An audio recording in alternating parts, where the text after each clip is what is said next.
Welcome back to the Love Talk Show, and today's part 3 of our 3-part show, Love and Mess Do Not Match. Yes, and today we are delving into Mary and Samuel's story together. That's right. Before we continue, we went to the streets once again, and we are ready to hear what people had to say, because so far, your expectations were not met. Yeah.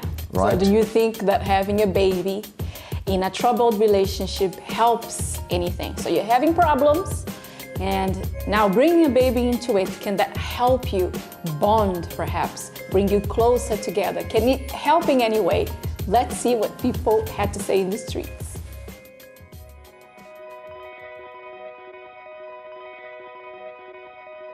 If you're having problems in a relationship, do you think that having a child can ever help?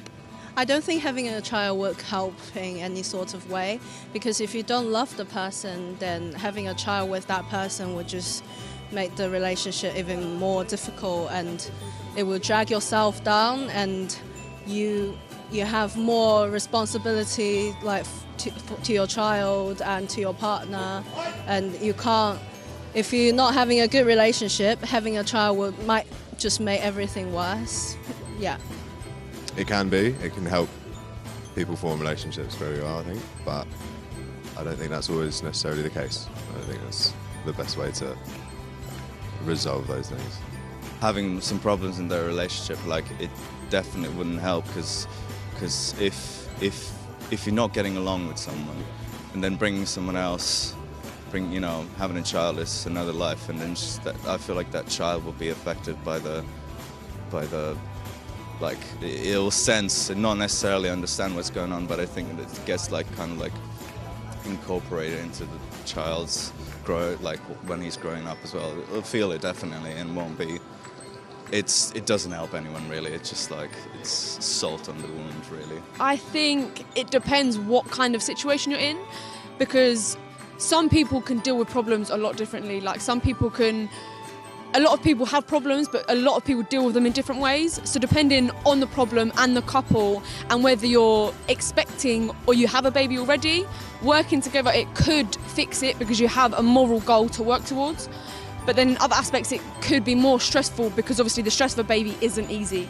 And there's a lot of things to look at and take into consideration when dealing with issues around a child, I think.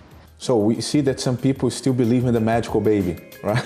the magical baby will arrive and the relationship will be sorted.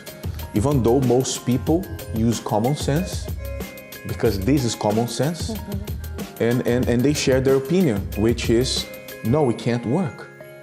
If two adults that made the decision of being in a relationship can't fix the relationship, how is it's not even fair to put such a great responsibility on a baby, to think us having a baby will bring us closer, now we're gonna have to work together. You couldn't work together before when you're just the two of you.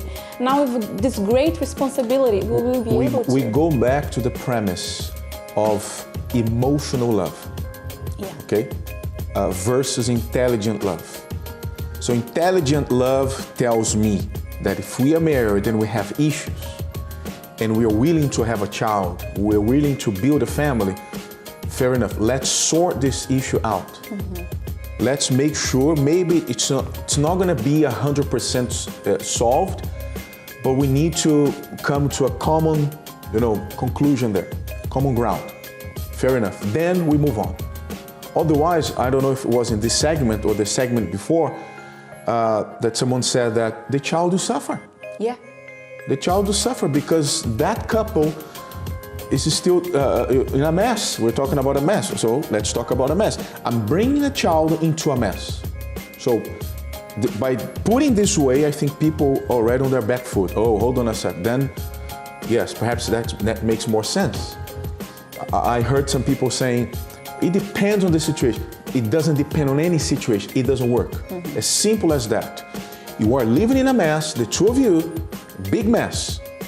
Imagine Mary and Samuel having a child without sorting out the issues they had inside of themselves. and you see the questions that we brought to the streets in these 3 last shows, are simple things, common things, but very emotional, like you said, that mess up people's relationships.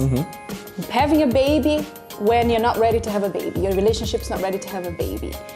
One other was, what you don't know can't hurt you. So you keep things from your partner, things that in your past that you don't want him to know. We spoke about it a few shows ago, right? Yeah, and the other one was, for you to get over a love, you need a new one. So these are things that people actually do in order to fix something that was broken, but what they end up doing is breaking it even more. Because it's much easier. It's much easier. It's much harder. It takes way more work to look at oneself and say, I'm gonna work on you. To look in the mirror and say, I'm gonna work on you. Let us put everything on hold right now and let's work together. I mean, I'm talking to myself on the mirror. It's much harder. People don't want to do that. It's much easier to brush it off with another relationship, by traveling, by having a child. How? And thinking that somehow along the way things will fall into place. It doesn't work like that. It's much more complicated. It's much deeper than that. Yeah, the mess starts with this and progresses with this. You make more and more decisions based on your emotions. You feel, no, I don't want to feel the hurt of having lost that last relationship, so let me get into a new one, let me forget the past, let's move on. So you act emotionally. So those emotions just bring more and more mess. Yeah. No magical baby. The magical baby does not exist, people. Right. So let's go back to Samuel and Mary's story, and after that, I'm going to share with you my thought and our conclusions. So, what would you tell people who perhaps are right now watching us, men and women who perhaps went through the same thing or are experiencing that right now? What would you say? You go first, ladies first. Okay. I would say that it's all about your outlook and kind of not allowing the current situation that you're in to deter you from finding happiness in your love life. But I think first of all for me, and what I'll say to the women, is that we need to deal with those issues. The worst thing is to bury them and think that the next relationship is going to be great if you've not dealt with those current kind of issues that you're going with, the mess. We have to, I'm not saying to live over the mess, but deal with the mess, overcome the mess, and then go into your next relationship with that belief and changes that you've identified. And I think if I didn't actually deal with what the issues that I was going through, and then knowing what I wanted to do differently, putting those things into action, obviously trusting the next person that I went into a relationship with, not being so guarded, obviously not telling the whole person my life story in the first date, but just being a bit more, open, honest, not trying to be superwoman, always, just changing those character traits, those attitudes that I once had to the right thing. Then I was able to actually progress in my relationship. I believe one thing that perhaps we could add is the fact that in spite of what you went through, in spite of what people went through, it doesn't mean that today you have to live that way. Exactly. Yeah. Okay, you could blame your mother for the rest of her life, in your life, because you were never there. There was no father figure. Could blame your father also, and just continue living the way you lived. So your statement here proves that no, it's not like that. Maybe you went through terrible things in the past, but that doesn't define you for the rest of your life. No, exactly. Right? Just like to add on to what my wife said. I believe that for those listening, where there's a will, there's a way. If you have the will that you would one day want to be happy, there's a way. As long as that will is in you and you hold on to that, regardless of what you're in right now in terms of how your love life is, your relationship is, that will itself, if you hold on to it, an opportunity will arise. And if that person is watching this program now, there's opportunity, you know. And I grabbed the opportunity, we grabbed the opportunity. You know, we're here today because this opportunity has brought us here, along with the willpower that we had inside of us. And of course, we have to learn to change, you know, to start learning intelligently, start learning how to deal with our love life, with our brains, as opposed to with our emotions, you know. And through the seminars, we learned a great deal. It was like going back to school. We learned about everything. Not only we had the role models, but we learned how to deal with our insights, our issues, you know, and how to overcome them, how to prepare ourselves to ensure that we're right fit for the person when they came along. And that's what we've been living on since. What we learned is what we're living on by now. So don't lose hope. If you have the willpower, hold on to it. The dreams can be fulfilled. Tell us one thing, each of you, that you enjoy now, because you were so different before. Yes. And you had to make all these changes. So now you're married, and that's in the past. So what are the things that you enjoy in your married life? Okay. What I enjoy is the great thing I enjoy about Mary is having somebody who understands me. You know, I love that. I love that about her. Because what I've been through, I'm sure 99.99% of women in the world, though they may understand, I don't think they even want to be anywhere near me. So I found someone who understands me, who accepts me for who I am, you know, who I'm able to be myself by her. I can be at peace, I can be free. I'm quite a serious person, you know, because I'm quite driven now. I felt like as though I've not lived life at all. So having found her, I want to make sure that all my dreams are fulfilled. So I'm quite serious and focused on that. And she's the more jovial side of me. You know, me being too serious, she's very jovial, you know, happy-going, and I love that about her. And having to share my life experiences with somebody is priceless. You know, we share pretty much all values, or more or less values, family values. We have the same ambition, we have the same outlook in life, pretty much the same background as well, which we have something to talk about, similar interests, similar personality traits as well. You know, so having this wonderful is wonderful. You know, having to go back to home with her every single day is a blessing. It's a blessing. It was worth fighting for. Now you, Mary, if you can top that. I would say communication.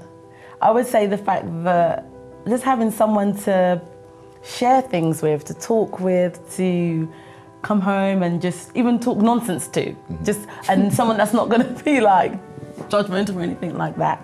But I really like having someone to share. It's the sharing part that I like, doing things together, going places together, doing kind of goals together, conquering together, just having that togetherness and someone there by my side, but not just like I said before, not a trophy person, but someone that's, you know, I can really open up to, I can really share stuff with, he can share things back with me, and we can make something. And someone you can love, you know, someone you can love. Because one thing I've seen in myself is that even though I had that kind of background, I'm a very giving person.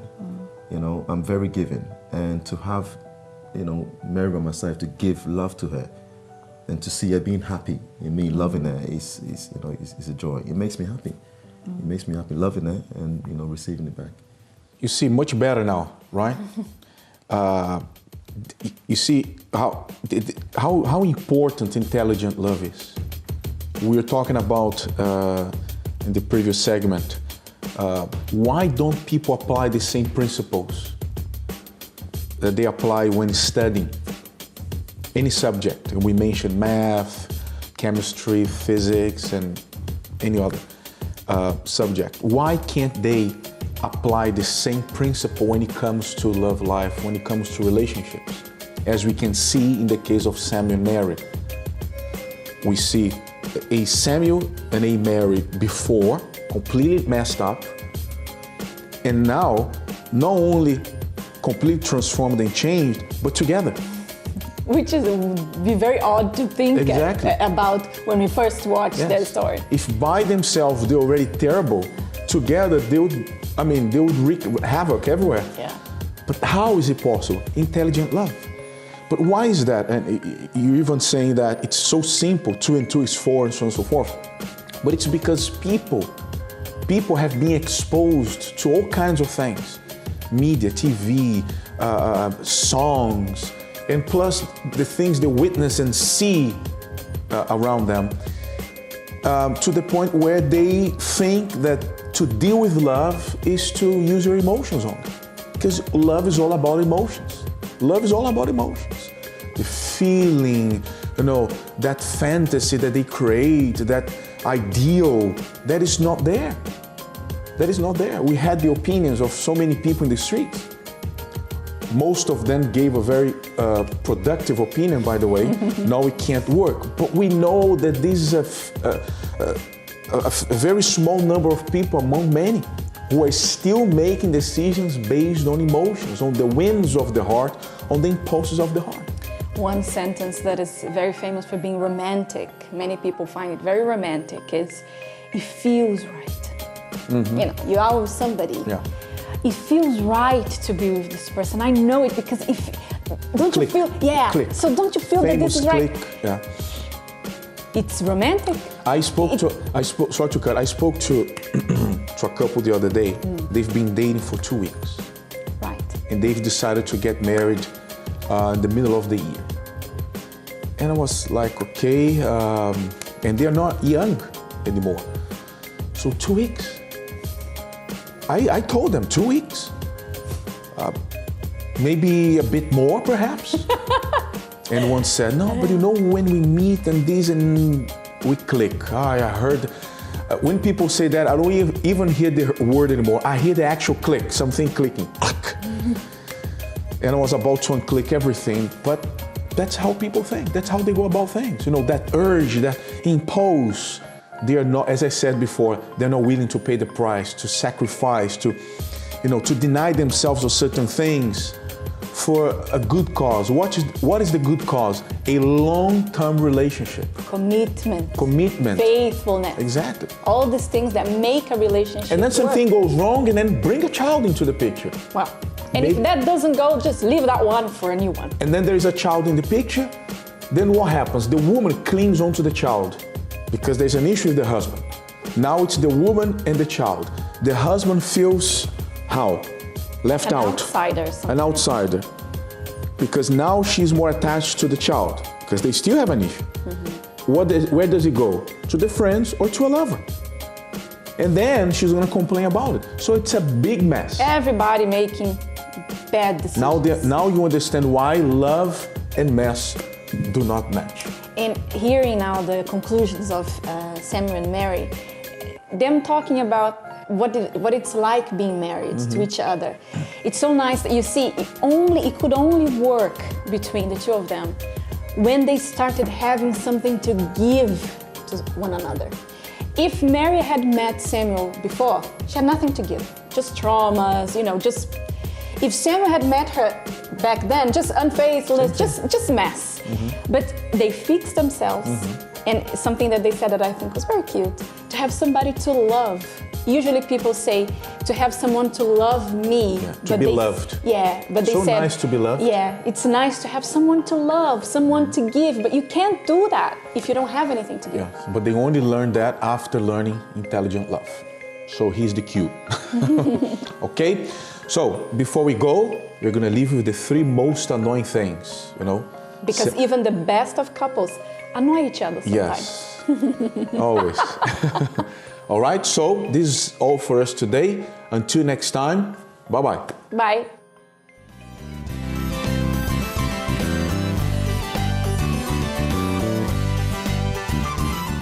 So the 3 most annoying things about my partner are, number 1, when he leaves wet towels around the house.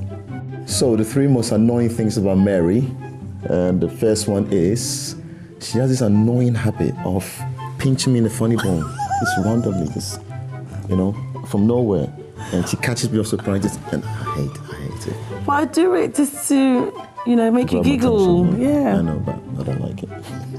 Number 2, when he leaves his socks lying around the house. Number 2 is when Mary talks. And she has this habit that when I'm trying to talk back and get into the conversation, she always butts in, always butts in and finishes my sentence. So I don't like that. And number 3 would be when he leaves his plates and forks and knives anywhere but the sink.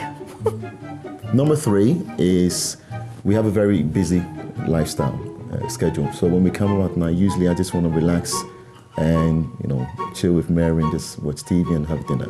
But she has this habit of always cleaning until everything is tidy before she can sit down and relax together. And that is quite annoying. It's always a very good reason why I leave things where I see fit to leave them. No reason really, no excuse. Well, I wouldn't have to clean so much if you didn't leave your towel lying around, the socks lying around, and the cutlery anywhere but the sink. Fair dues, touche. And that's all for today's Love Talk show. Be sure to tune in next week to learn more on how to love intelligently.